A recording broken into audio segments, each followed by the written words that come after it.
Bonjour les amis, c'est la dernière vidéo que je fais sur YouTube et je vais vous expliquer pourquoi. Je suis pour boycotter les boycotteurs, je suis pour les représailles, je suis pour œil, dent pour dent, je suis pour la loi du talion. Je sais déjà rien que tout ça, normalement je peux me faire virer. Donc c'est pas moi qui vais me faire virer, c'est moi qui les vire. Alors vous allez me dire que YouTube en a absolument rien à foutre que je m'en aille. Vous allez me dire que Facebook en a rien à foutre. Je vais vous expliquer. Naturellement, vous avez compris que si j'engage cette vidéo d'un ton aussi offensif, c'est parce que, comme nombreuses personnes épris de liberté, je suis outré mais pas surpris par le sort réservé par les réseaux sociaux, ce qu'on appelle les GAFA à Donald Trump, c'est-à-dire qu'ils viennent de lui supprimer sa chaîne YouTube, ils ont viré une vidéo qui avait fait 5 millions de vues, une vidéo qui date d'un mois, c'est vous dire l'acharnement, parce que Donald Trump, dans cette vidéo, il contestait le déroulement de l'élection américaine avec juste quelques biscuits, et donc il y a un groupe de gauchistes, encore eux, qui ont menacé de boycotter la publicité sur YouTube s'ils maintenaient ça. Je pense que c'est un prétexte pour YouTube. C'est donc la continuité de l'acharnement contre le président américain qui est toujours en exercice jusqu'au 20 janvier, faut-il le rappeler. Faut-il le rappeler donc que Facebook et Zuckerberg qui a financé la campagne de Biden, c'est une vraie question par ailleurs de constitution normalement, mais bon, on sait qu'aux États-Unis le coup d'État est tel que tout est permis au camp du bien, aux prétendus progressistes. Donc, Donald Trump s'est fait virer de Facebook, il s'est fait virer de son compte Twitter, ce qui est le plus énorme, puisqu'il avait quand même 88 millions d'abonnés, il s'est fait virer d'Instagram, je ne connais pas l'ensemble des détails, et il avait monté une plateforme qui s'appelait Parler, et là, il y a eu une coalition entre Amazon, Facebook, Twitter et tout, pour virer Donald Trump également de Parler. Et je sais que c'est une grande épuration. On en est à 70 000 mecs virés et j'ai l'impression que ça va continuer. Alors je sais que la mouvance patriote, et c'est la seule qui est visée, vous avez par exemple le président iranien n'a jamais été frappé de telles mesures. Les islamistes qui appellent ouvertement dans leur texte sacré à tuer tout ce qui n'est pas musulman n'ont jamais été frappés par de telles mesures. Par contre, Bolsonaro est régulièrement frappé. Donc on est clairement dans un monopole partial, on est dans un pays soviétique et nous, bon, tous les patriotes savent qu'ils sont les principaux visés par la censure depuis des années. Par exemple, nous, sur Riposte Laïque, nous le constatons. Nous constatons d'abord qu'on a eu des vidéos qui ont été virées de manière totalement arbitraire avec le prétexte classique qu'on n'aurait pas respecté les règles de la communauté, pipo. Donc aujourd'hui, on est victime de ce qui s'appelle un shadow banning, c'est-à-dire que moi, j'ai commencé à faire des vidéos quotidiennes il y a maintenant un peu plus de 2 ans, très rapidement, parce que aussi, je devais faire des choses pas trop mal, mais aussi ça plaisait. On est passé de 10 000 abonnés à 42 000 abonnés. La règle sur YouTube, normalement, c'est que quand vous faites une vidéo, YouTube envoie un message aux 42 000 abonnés. Et j'ai fait des vidéos qui ont atteint 200 000, d'autres qui ont atteint 100 000. Et en moyenne, j'étais à peu près entre, on va dire, 30 000 et 50 000 vues. Aujourd'hui, je suis victime de ce qu'on appelle un shadow banning. C'est également sur Google, je vous expliquerai. Un shadow banning, c'est-à-dire qu'ils ne font absolument plus suivre la vidéo que vous faites à vos abonnés.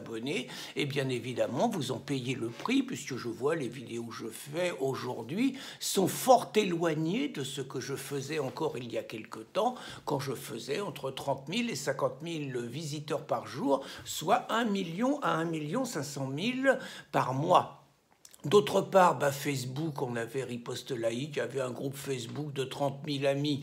On a été viré 3 fois, et donc on a estimé que bon, la plaisanterie avait assez duré. Quoi. Quand on peut même pas représenter l'origine du monde, un tableau, vous voyez, c'est le puritanisme dans toute sa splendeur, mais encore une fois, un puritanisme sélectif. Donc on peut même plus représenter ça. Et bien, je vous dis pas, moi je me suis fait virer, par exemple, Riposte Laïque s'est fait virer de Facebook pour avoir repris les propos du Premier ministre tchèque qui expliquait qu'il ne voulait pas d'immigration et pas de musulmans dans son pays. Vous voyez, vous vous faites virer pour ça. Sur Twitter, c'est pareil. À un moment, on avait commencé à organiser les choses. On avait des copains qui étaient excellents sur Twitter et on avait d'excellents retours. Vous voyez, on avait très souvent des 500, vous voyez, 500 personnes qui redirigeaient une réaction, un tweet et tout, ça avait de l'allure. Et puis c'est pareil, le coup du shadow banning, ils ont trouvé une combine pour que les tweets qu'on fasse ne parviennent plus aux destinataires. Et enfin, concernant les référencements sur Google et notamment Google Analytics, auparavant on était sur un logiciel qui s'appelait Google News, qui permettait que tous les articles de Riposte Laïque qui étaient très lus étaient accessibles très largement. Et on avait des articles qui étaient vus en 2 jours à 200, 300 000 vues. Aujourd'hui, c'est pareil, hein, le coup du shadow banning, ça, il bloque. Alors, on est encore là, hein, mais il bloque, et donc, il n'y a pas d'intérêt. Alors, une fois qu'on dit, alors je connais le débat, hein, il y a les copains, et je respecte leur point de vue, qui vont dire que certes les réseaux sociaux sont des enfoirés et des salauds, qu'on le sait, mais qu'il faut mener la bataille à l'intérieur, qu'il faut mener la bataille où elle est, et qui justifient, et je respecte parce qu'ils peuvent être très efficaces dans ce qu'ils font. Moi c'est clair, j'ai décidé là d'arrêter sur YouTube, je n'en vois absolument pas l'intérêt. Alors les solutions... Donc, parce que bon, Donald Trump annonce qu'il va créer son réseau social, sa chaîne et tout, fort bien. Et j'espère que Donald, que je soupçonne d'en avoir gros sur la patate par rapport à tout ce qui est arrivé aux États-Unis et à ce qui normalement devrait mettre Biden en place le 20 janvier, même si je vous dis, je m'accroche à la chance sur 100 qui pourrait se produire d'ici là. À mon avis, le Donald, contre qui les démocrates essayent de le bannir à vie de la politique avec leur impeachment ridicule avec la tarée de Pelosi, là. Donc, à mon avis, Donald va être mauvais joueur. Alors, moi, je sais que nous, on joue les réseaux russes, hein, c'est très clair. Moi, je recommande TVS, hein, je recommande vraiment TVS 24 à tous ceux qui veulent faire des vidéos. Et puis, on reconstruira des réseaux. Et puis, ça sera à nous d'être bons pour amener des nouveaux visiteurs. Et puis, ceux qui veulent pas y aller, qui restent les crétins, qui restent sur Facebook, YouTube, Twitter et tout. Et puis à nous de construire des réseaux. Alors je sais, moi je suis pas un technicien, je sais qu'il y a des machins, Instagram ça doit être pareil, mais qu'il y a aujourd'hui Telegram, hein, qui a l'air d'être quelque chose d'indépendant. Je fais confiance à tous les connaisseurs pour mettre des commentaires sur cette vidéo et nous expliquer finalement toutes les solutions alternatives qu'il peut y avoir. Je crois savoir qu'Odyssée, c'est aussi un truc intéressant. J'ai essayé de m'inscrire, j'y arrive pas. Mais enfin, je vois qu'il y en a plein qui y arrivent, donc ça doit être faisable. En attendant, moi, je pense quand même qu'au bout d'un moment, il faut laisser les salopards, les censeurs, les véritables soviétoïdes du 21e siècle, il faut les laisser entre eux, et que nous, patriotes, faut quand même qu'on ait un peu une éthique par rapport à nos discours, même si on leur file pas de fric, parce qu'ils nous en filent pas non plus, malgré la pub qu'ils gagnent.